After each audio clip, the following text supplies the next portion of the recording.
Halo semuanya, perkenalkan nama saya Yohana Melodia Keimkan Sembiring. Saya akan menjelaskan tentang distribusi peluang. Pertama, saya akan menjelaskan tentang ruang sampel dan titik sampel. Ruang sampel adalah himpunan dari semua hasil yang mungkin pada suatu percobaan. Sedangkan titik sampel merupakan hasil tunggal yang mungkin pada ruang sampel. Cara menentukan ruang sampel. Pertama, kita dapat menentukannya dengan metode tabel. Ruang sampel pada dua uang logam yang dilambungkan secara bersamaan dapat diketahui menggunakan tabel berikut. Yang pertama, kita buat dulu tabelnya dengan mata uang 1, A ini angka, G gambar. Mata uang 2, A angka, G gambar. Lalu kita dapat hasilnya AA, AG, GA, dan GG. Jadi ruang tabel tersebut kita dapat menemukan ruang sampelnya yaitu sebagai berikut. Himpunan AA, AG, GA, dan GG. Dan titik sampelnya yaitu AA, AG, GA, dan GG. Banyak titik sampelnya 4 atau N dalam kurung S sama dengan 4. Yang kedua, kita dapat menentukan ruang sampel dengan metode pohon faktor. Pertama, kita buat dulu uang satunya yaitu A dan G. Uang duanya A, G, A, G. Lalu kita dapat menemukan ruang sampelnya yaitu AA, AG, GA, dan GG. Lalu ruang sampelnya dari pohon faktor ini yaitu himpunan AA, AG, GA, dan GG. Titik sampelnya yaitu AA, AG, GA, dan GG. Atau N dalam kurung S sama dengan 4. Kita menentukan banyak titik sampel. Kita dapat menentukan banyak titik sampel dengan cara mengalihkan kemungkinan yang ada. Contoh soalnya, menentukan banyak titik sampel 3 uang logam. Banyak titik sampel sebuah uang logam sama dengan N dalam kurung L sama dengan 2. Banyak titik sampel sama dengan N dalam kurung L1 kali N dalam kurung L2 kali N dalam kurung L3 sama dengan 2 kali 2 kali 2 sama dengan 8. Contoh soal kedua, menentukan banyak titik sampel 2 dadu dan sekeping uang logam. Banyak titik sampel sebuah dadu sama dengan N dalam kurung D sama dengan 6. Banyak titik sampel sebuah uang logam sama dengan N dalam kurung L sama dengan 2. Banyak titik sampel sama dengan N dalam kurung D1 kali N dalam kurung D2 kali N dalam kurung L sama dengan 6 kali 6 kali 2 sama dengan 72.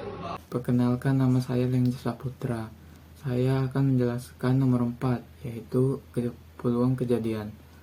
Peluang kejadian adalah kemungkinan terjadinya suatu percobaan seperti melempar dadu atau koin. Peluang kejadian merupakan bagian dari ruang sampel. Contohnya saat melempar dadu muncul angka ganjil, yaitu 3/6. 3/6 itu sama dengan 1/2. Dan berikut contoh soalnya. Ini adalah contoh soalnya. 2 dadu dilempar bersama-sama 1 kali. Tentukan peluang muncul mata dadu pertama 4. Jawabannya, di sini ada tabel ruang sampel pelemparan 2 dadu. Yang mendatar dadu 2, yang menurun dadu 1. Totalnya N, S sama dengan 36. Misalkan A adalah kejadian munculnya mata dadu pertama 4, A sama dengan 4,1, 4,2, 4,3, 4,4, 4,5, 4,6. Peluang muncul mata dadu keempat adalah PA sama dengan NA per NS sama dengan 6/36 sama dengan 1/6. Jadi total peluang muncul mata dadu 4 adalah 1,1/6. Terima kasih. Assalamualaikum warahmatullahi wabarakatuh. Perkenalkan, nama saya Sylvia Tenaya. Saya akan menjelaskan tentang varian dan simpangan baku data kelompok.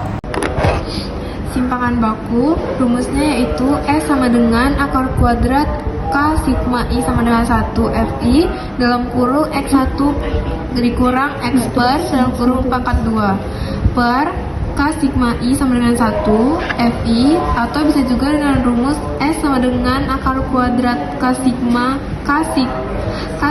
I sama dengan 1 FI. Ini apa cuk?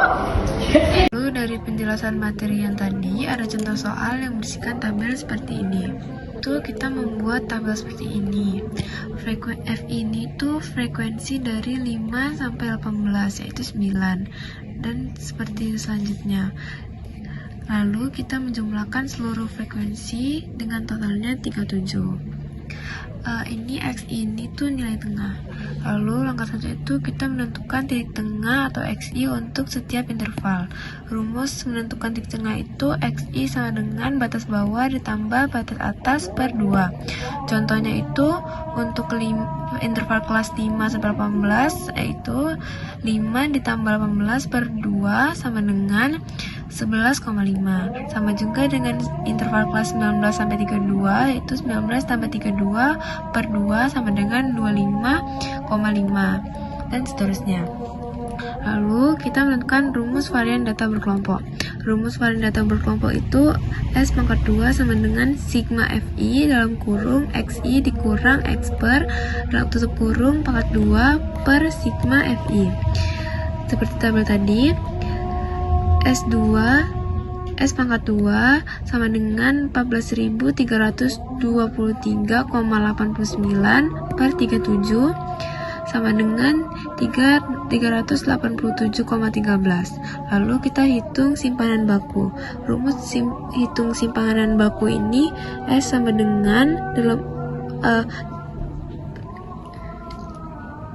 rumus simpanan baku ini S sama dengan kuadrat S pangkat 2 sama dengan kuadrat 387,13. Hasilnya itu 19,68.